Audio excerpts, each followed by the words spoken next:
Welcome back. What's more important for fat loss, exercise or diet? So in the beginning, you can get away, and when I say beginning, I would say the first couple of months, you'll have these newbie gains. You can get away without a good diet. The muscles are having stimulus that they haven't experienced before, and it'll be a sudden growth. I'm sure all of you that are teenagers and just started the gym and you were like, yo, I'm getting so big so quickly, and then all of a sudden it just plateaus and you have to work really hard to get more muscle. It's the same with fat loss. There'll be a sudden spike and you will be able to lose without correcting your diet.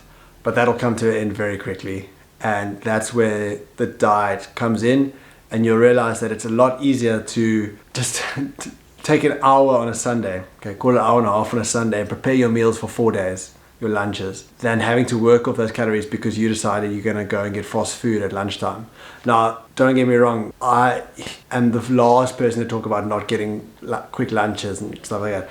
For years, I thought, I'm going to outtrain this thing. And slowly but surely, I realized when you start tracking your calories, you realize how much you have to do to burn that lunch. If you're eating 1,000 calorie burger, a hamburger from McDonald's, on a bicycle, that's an hour and a half that you have to go and cycle and figure, and then you're only coming out net. Never mind the binge that you go out on a Friday night when you're having 5 beers, pizza afterwards, pizza before. As you can tell, I like pizza. The amount of exercise you have to do to come out net, just net on that, is ridiculous. Did an Ironman.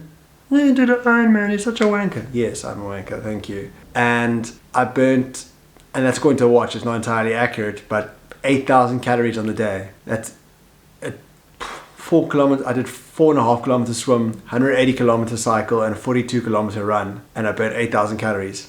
That's 8 burgers, 8 hamburgers from wherever I just put up here. I'll find you a 1,000 calorie burger. That was 15 hours of exercise, and all it took to replace that was 8 burgers with the chips, obviously. Who has a meal without chips? Come on. Fries, as you guys are calling them. Now, don't get me wrong, there are ways around it, and there's always time for a nice little treat, as I like to say it.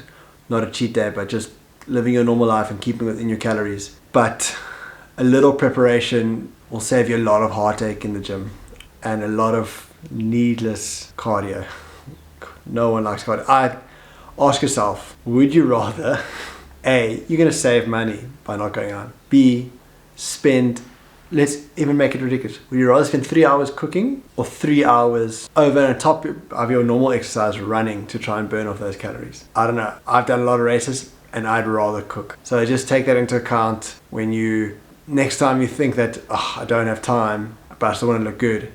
Think of the time that you're using to exercise. And it's not just your normal strength training exercise, it's your cardio that you have to do over and above because you decided to eat unhealthy.